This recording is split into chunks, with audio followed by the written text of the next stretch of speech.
Tak lama kemudian, Paul mendapat pesan berupa video penculikan teman kerjanya, yaitu Pamela Luthi yang sedang ditodong senjata.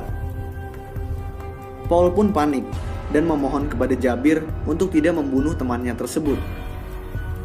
Jabir kembali memaksa Paul untuk membuat video penculikan dirinya. Karena tertekan, Paul pun akhirnya membuat video tersebut. Nasib Paul pun makin sial, karena tiba-tiba muncul seekor ular dari lubang peti. Tetapi untungnya Paul berhasil mengusir ular tersebut dengan membakarnya menggunakan alkohol dan korek api yang ditemukannya di peti.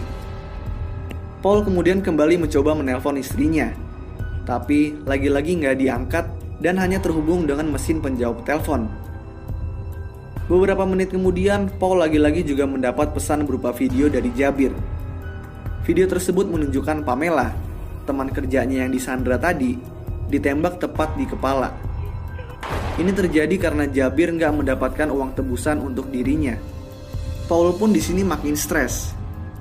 Lalu, beberapa lama kemudian, terdengar sebuah bom dijatuhkan oleh anak buah Brenner di dekat lokasi tempat Paul dikubur.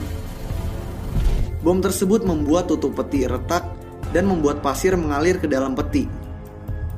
Paul lalu menyumbat bagian yang retak dengan kain dan berhasil mengurangi jumlah pasir yang masuk.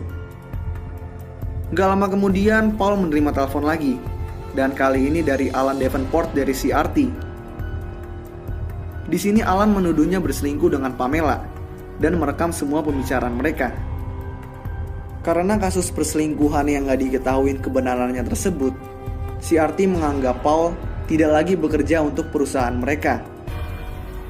CRT juga menolak bertanggung jawab terhadap Paul dan menolak membayar uang asuransi untuk keluarganya. Di sini pun Paul udah kelihatan putus asa banget. Dan tiba-tiba, kain yang menyumbat pasir pun lepas, dan retakan peti tersebut menjadi semakin besar, membuat jumlah pasir yang keluar semakin banyak. Keadaan pun semakin buruk, karena pasir udah mulai memenuhi peti. Paul kemudian memutuskan untuk membuat video yang berisi pesan dan wasiat untuk istri dan anaknya.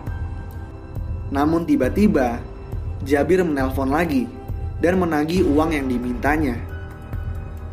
Jabir juga mengancam akan melukai keluarganya. Paul yang panik pun langsung menelpon istrinya dan memberitahunya untuk tidak kembali ke rumah, karena Jabir mengetahui alamat rumahnya. Kemudian Jabir menyuruh Paul memotong jarinya dan merekamnya. Tujuannya untuk menekan pihak Amerika Serikat bersedia memberikan uang tebusan. Dengan terpaksa, Paul mengikuti kemauan Jabir tersebut. Paul kemudian meletakkan HP-nya dan terlihat pasrah. Beberapa saat kemudian, Paul mendengar suara sekelompok orang sedang mencoba membuka peti dan berhasil membukanya. Yang ternyata ini hanya halusinasinya aja.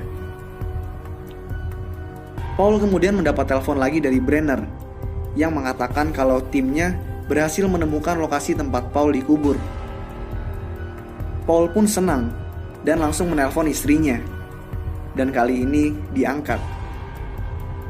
Istrinya kemudian menanyakan keadaannya dan meminta maaf karena tidak mengangkat teleponnya.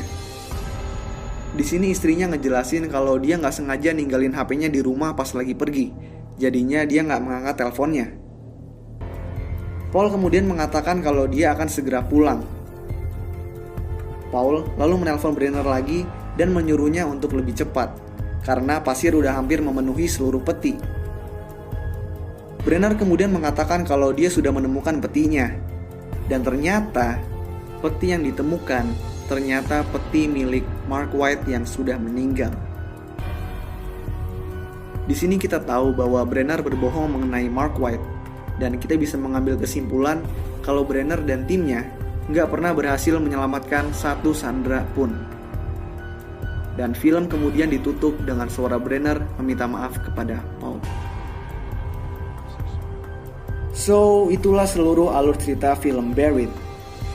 Kalau kalian punya rekomendasi film yang mau gue jelasin alur ceritanya, kalian bisa tulis di kolom komentar di bawah. Dan kalau kalian suka video ini, kalian bisa klik tombol like dan juga klik tombol subscribe biar bisa mendapat update tentang video gue selanjutnya. So, thanks guys for watching. I hope you enjoy it. Peace out.